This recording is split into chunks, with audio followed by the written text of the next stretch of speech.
ਰਾਤ ਪੂਰੇ ਪੰਜਾਬ ਭਰ ਦੇ ਵਿੱਚ ਬਲੈਕ ਆਊਟ ਕੀਤਾ ਗਿਆ, ਜਿਸ ਦੇ ਚੱਲਦੇ ਲੋਕਾਂ ਨੇ ਪ੍ਰਸ਼ਾਸਨ ਦਾ ਪੂਰਾ ਸਹਿਯੋਗ ਦਿੱਤਾ ਗਿਆ।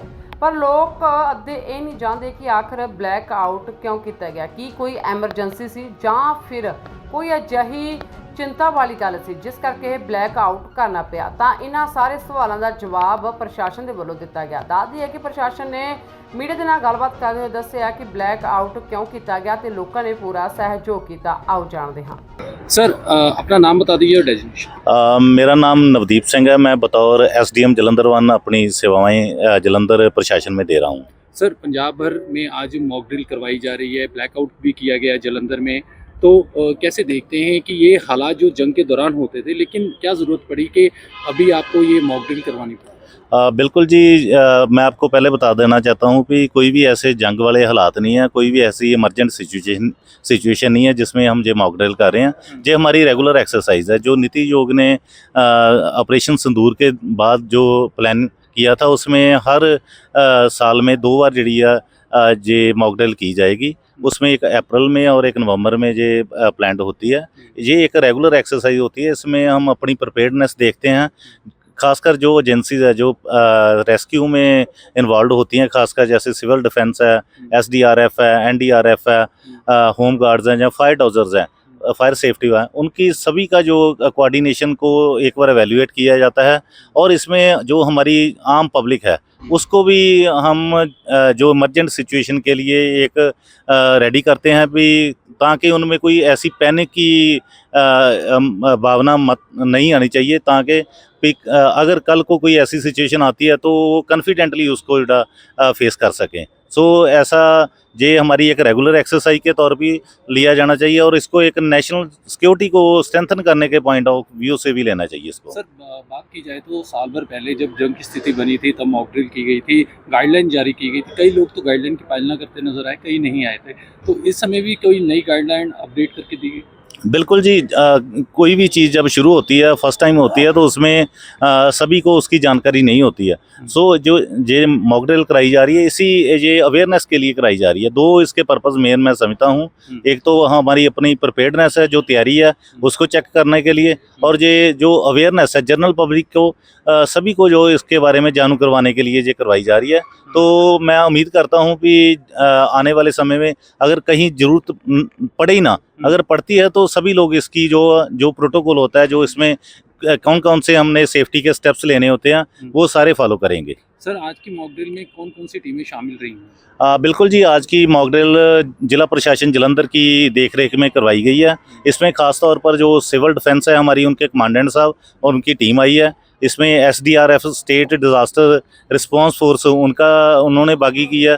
इसके अलावा जो हमारे होम गार्ड्स की टीम है उन्होंने हिस्सा लिया है, और इसके अलावा जो फायर सेफ्टी टीम्स है उन्होंने हिस्सा लिया है। एयर डिफेंस के साथ कोऑर्डिनेट एयर डिफेंस के भी साथ हमारा कोऑर्डिनेशन था। इसके अलावा NCC और हमारी रेड क्रॉस जो है संस्था है, उसके जो वॉलंटियर्स हैं उन्होंने भी पार्टिसिपेट किया है।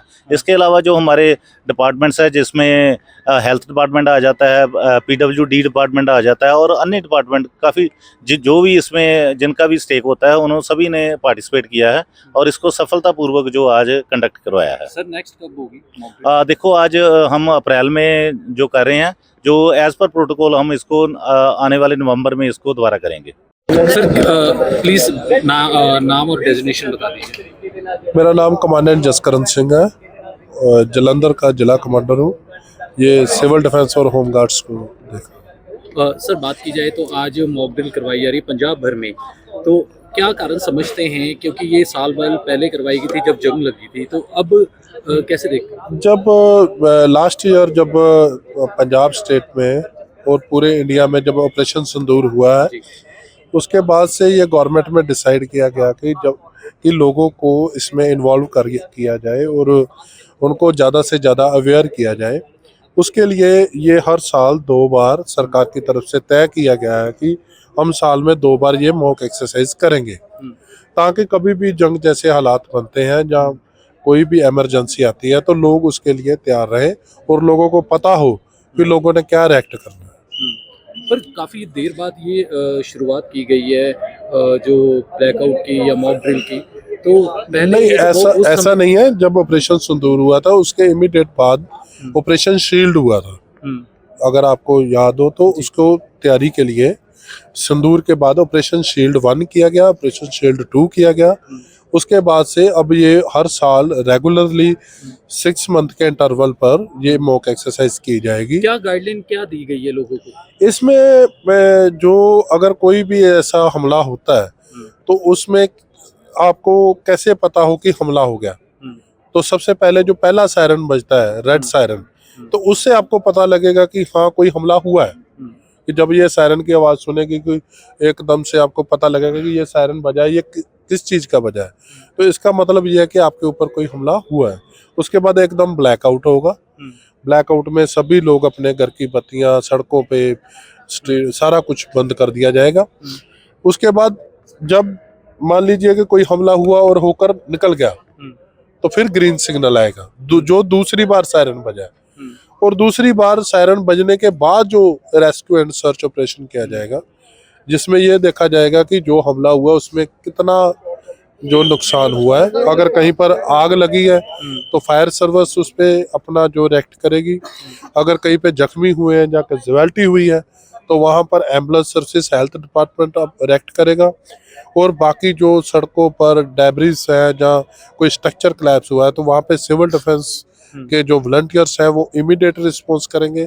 उसके बाद अगर एसडीआरएफ और एनडीआरएफ जो पहुंचेगी वो वहाँ पे रिस्पॉन्स करेगी।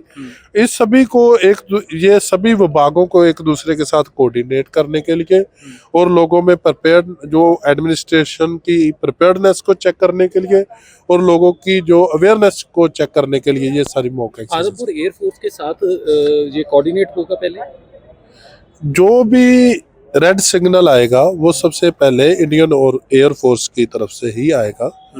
वो अलग अलग डिस्ट्रिक्ट्स में, जैसे अमृतसर में अलग, जालंधर में अलग, इसी तरह हर एक डिस्ट्रिक्ट में एयरफोर्स का जो यूनिट है वो हमें जो सिग्नल देगा कि हमला हुआ है। उसके बाद से ये सारा कुछ शुरू ਦੋ ਤਿੰਨ ਸਵਾਲ ਹੈ ਜੀ। ਇੱਕ ਅੱਜ ਮੌਕ ਡਰਿਲ ਦੇ ਵਿੱਚ ਬਲੈਕਆਊਟ ਦਾ ਤੁਸੀਂ ਆਦੇਸ਼ ਦਿੱਤਾ, ਪਰ ਜਦੋਂ ਅਸਲ 'ਚ ਹਾਲਾਤ ਸੀ, ਜਦੋਂ ਜੰਗ ਦਾ ਅਸਲ 'ਚ ਮਾਹੌਲ ਸੀ, ਬਲੈਕਆਊਟ ਕਿਤੇ ਨਾ ਕਿਤੇ ਮਜ਼ਾਕ ਬਣਦਾ ਵੀ ਨਜ਼ਰ ਆਇਆ। ਲੋਕ ਸੜਕਾਂ ਤੇ ਨਿਕਲ ਜਾਂਦੇ ਸੀ। ਸਟ੍ਰਿਕਟਨੈਸ ਦਾ ਪ੍ਰਸ਼ਾਸਨ ਦੇ ਵੱਲੋਂ ਕੀ ਇੰਤਜ਼ਾਮ ਹੈ? ਲੋਕ ਅਗਰ ਪਿਆਰ ਨਾਲ ਨਹੀਂ ਸਮਝਦੇ। ਤੁਸੀਂ ਦੇਖੋ ਕਿ ਜਿਹੜੀ ਇੰਨੀ ਵੱਡੀ ਪੋਪੂਲੇਸ਼ਨ ਹੈ, ਜੇ ਜਦੋਂ ਇਹ ਹਾਲਾਤ ਹੋਏ ਤੇ ਤੁਸੀਂ ਕਹਿ ਰਹੇ ਕਿ ਮਜ਼ਾਕ ਬਣਦਾ ਪਿਆ ਸੀ।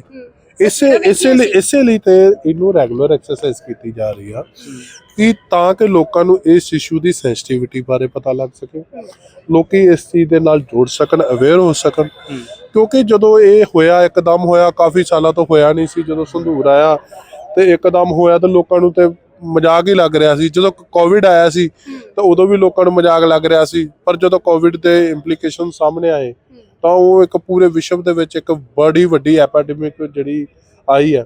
ਸੋ ਐਡੀ ਵੱਡੀ ਪੋਪੂਲਸ ਕੰਟਰੀ ਦੇ ਵਿੱਚ ਜਿੱਥੇ ਇੰਨੀ ਵੱਡੀ ਪੋਪੂਲੇਸ਼ਨ ਆ, ਉੱਥੇ ਕੱਲੇ ਜਨਮਾਨਸ ਨੂੰ ਜਿਹੜਾ ਅਵੇਅਰ ਕਰਨਾ ਉਹ ਐਡਮਿਨਿਸਟ੍ਰੇਸ਼ਨ ਦੇ ਵੱਸ ਦੀ ਗੱਲ ਨਹੀਂ ਹੁੰਦੀ। ਐਡਮਿਨਿਸਟ੍ਰੇਸ਼ਨ ਜਿਹੜਾ ਹੈ ਕਿਸੇ ਹੱਦ ਤੱਕ ਜਿਹੜਾ ਆਪਣਾ ਮੈਸੇਜ ਡਿਲੀਵਰ ਕਰਨਾ ਚਾਹੁੰਦੀ ਹੈ ਤਾਂ ਕਿ ਵੱਧ ਤੋਂ ਵੱਧ ਲੋਕਾਂ ਦੀ ਉਹਦੇ 'ਚ ਪਾਰਟਿਸਿਪੇਸ਼ਨ ਹੋਵੇ। ਹੁਣ ਜਿੰਨਾ ਇਹਨੂੰ ਆਪਾਂ ਲੋਕਾਂ ਤੱਕ ਪਹੁੰਚਾਵਾਂਗੇ, ਲੋਕਾਂ ਦੇ ਵਿੱਚ ਇਹ ਮੈਸੇਜ ਡਿਲੀਵਰ ਕਰਾਂਗੇ, ਉਨੀ ਜ਼ਿਆਦਾ ਅਵੇਅਰनेस आएगी। सो ਉਹਦੇ ਨਾਲ लेकिन सर बात की जाए, गाइडलाइन बताई भी जाती है, लोगों को पालना करने के निर्देश दिए जाते हैं, लेकिन कई लोग पालना नहीं करते, तो ऐसे में क्या उन पर कार्रवाई होगी? उस पे क्या है कि इसीलिए मैं फिर से ये बात बोल रहा हूँ कि अवेयरनेस बढ़ेगी तो लोग अपने आप, कोई भी प्रशासन डंडे के जोर से, सख्ती से किसी भी फैसले को लागू नहीं करवा सकता। सो इसीलिए ये रेगुलर एक्सरसाइज की जा रही है कि लोग इस बात की सेंसिटिविटी को समझें, खुद ब खुद वॉलंटरली इसमें पार्टिसिपेट करें और खुद ही अपनी दायित्व को समझते हुए, अपनी फंडामेंटल ड्यूटी को समझते हुए कि ऐसी गलती ना करें।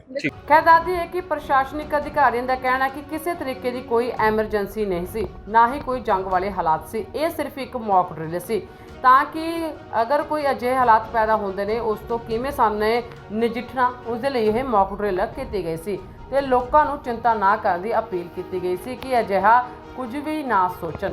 ਹਕੀਕਤ ਟੀਵੀ ਪੰਜਾਬੀ ਲਈ ਜਲੰਧਰ ਤੋਂ ਦਵਿੰਦਰ ਕੁਮਾਰ ਦੀ ਰਿਪੋਰਟ।